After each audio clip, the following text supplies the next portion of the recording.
Chers amis, bonjour. Nous sommes aujourd'hui chez Anne Le Gouen, sur Blois. Anne, bonjour. Bonjour.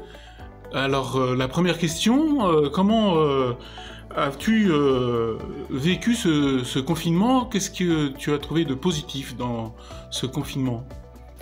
Eh bien, j'ai pas vu le temps passer depuis 6 semaines déjà.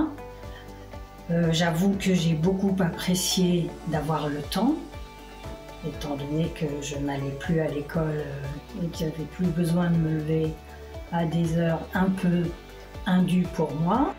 Alors, pour ceux qui ne le savent pas, tu es enseignante. Ah oui, j'enseigne en première et terminale. Et donc j'ai trouvé que le rythme était beaucoup plus lent, beaucoup plus reposant. Et ça, je trouve que c'est très agréable. Je ne me suis pas sentie du tout isolée, bien que vivant seule, parce qu'avec toutes les techniques de communication, WhatsApp, téléphone et autres Skype, j'étais très entourée de ma famille, des amis, et je n'ai pas vraiment trouvé le temps long ni difficile à supporter.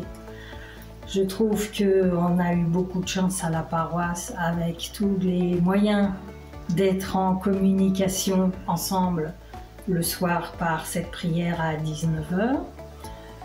Je voudrais remercier toute l'équipe parce que toutes les vidéos que j'ai reçues par le texte déjà, mais ensuite toutes les mises en images et en musique, j'ai trouvé ça formidable et je trouve que c'est très agréable. En plus, on a un peu l'impression d'être tout seul en face donc de la personne qui parle. J'ai trouvé que c'était très agréable.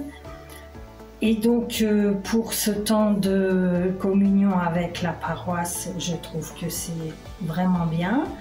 Et j'espère que dans les temps à venir, on pourra continuer quand la vie recommencera, même si je crains que vers 19h, après, quand la vraie vie recommencera, ce ne soit pas gagné pour tout le monde de se retrouver à cette heure-là. Mais honnêtement, à 19h, je trouve que c'est très agréable de se mettre là, de prier avec tout le monde, en espérant que tout le monde puisse le faire. Donc voilà ce que je vis moi de ce confinement. C'est quelque part un moment très agréable, je ne vais pas dire de bonheur, mais très très agréable par le temps dont on dispose et puis cette communion avec tout le monde dans la paroisse, même de loin. Tu as réussi à rester en contact plus direct avec certaines personnes? J'ai un peu les gens au téléphone, j'ai eu la chance de croiser très régulièrement des gens à droite, à gauche, donc oui, je ne me sens absolument pas isolée ni loin de l'état d'esprit de la paroisse. Je trouve que c'est très agréable. Voilà. Et donc, ce que tu retiens pour la suite, ouais, c'est la continuité de la communion entre nous grâce à la prière à Notre-Dame des Aides. J'espère qu'on pourra tenir, oui. Oui, mais c'est... J'imagine que 19h ne sera pas forcément l'heure la plus idéale pour tout le monde quand la vie aura repris son activité habituelle. C'est toujours une question de choix. Oui, aussi. Oui, c'est vrai. C'est vrai. Eh bien Anne, merci beaucoup pour ce témoignage et puis à très bientôt lorsque nous serons déconfinés. Oui, pas de problème, on se retrouvera, je pense, très heureux à la paroisse. Oui, je pense. Merci beaucoup. Je t'en prie. Chers amis, bonjour. Nous sommes aujourd'hui chez Marie-Hélène et Jean-Luc Tournebise. Marie-Hélène, tu es au Secours catholique de Blois. Et Jean-Luc, tu télétravailles en ce moment et tu es au chômage partiel. C'est ça. Oui, donc je suis dans une entreprise de 21 personnes qui est au chômage partiel depuis le début du confinement. Donc je continue à assurer le travail de dossier parce que je suis assez autonome. Par contre, ce qui me manque évidemment, c'est le contact au quotidien avec mes collègues. Mais je continue quand même à faire avancer mes dossiers. Et puis on a mis en place un système de téléphone systématique tous les jours pour être au courant de ce qui se passe à l'entreprise. Et chaque fin de semaine, le PDG nous relate l'évolution et la tendance sur les semaines qui vont venir. Alors ce qui m'a vraiment tenu à cœur dans ce confinement, c'est au-delà de ça, c'est que nous avons deux enfants qui sont à l'étranger, l'un en Birmanie, l'autre en Californie, et on a vraiment pris conscience que c'était une épidémie mondiale parce qu'eux-mêmes sont en confinement dans ces différents pays. Alors moi je suis bénévole au Secours catholique et étant une des seules bénévoles sur 80 bénévoles à avoir moins de 70 ans, et je suis responsable, donc je travaille plus que d'habitude, je vais presque dire plus que d'habitude, et on a un point toutes les semaines avec les responsables du Secours catholique du Loir-et-Cher. Donc notre mission c'est d'aider en urgence, qu'on n'en fait pas d'habitude, avec des chèques services pour les personnes qui nous le demandent, pour des questions principalement alimentaires. On a aussi la chance avec ce confinement d'avoir un de nos fils à la maison qui est en télétravail. Il travaille d'habitude en région parisienne, là il est en télétravail.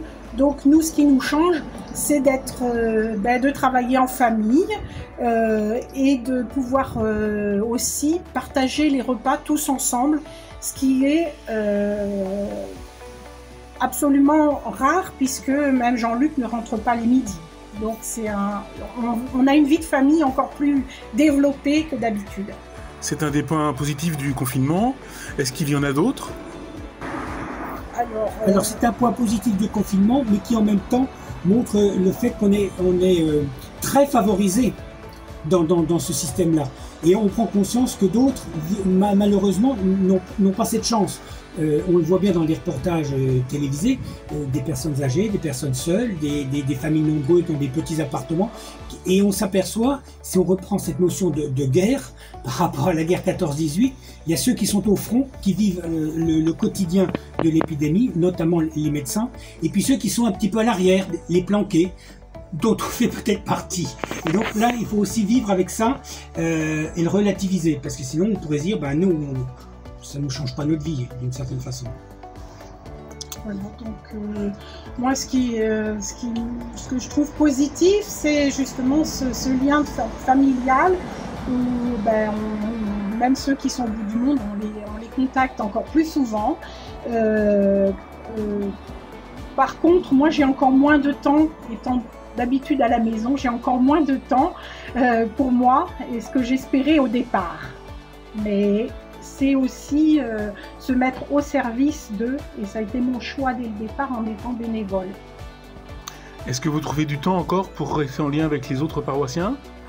Oui, bien sûr. Moi, je fais partie de l'équipe qui compte les quêtes et tout l'argent qui rentre à la paroisse. Donc, j'ai pris des nouvelles des unes et des autres. On voit Madeleine très fréquemment puisqu'elle habite tout près de chez nous, de loin, bien sûr. Et on commande toujours du pain chez notre diacre préféré. Et voilà, mais...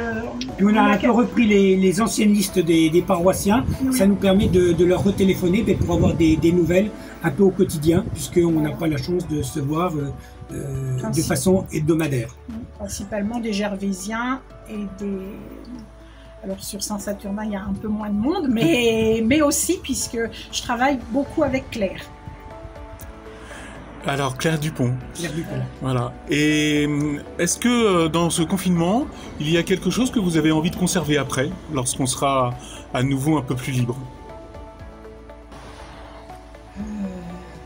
De peut-être renforcer ce lien entre paroissiens et notamment d'être au courant de ceux qui vivent mal le confinement ou qui ont des maladies ou même qui décèdent.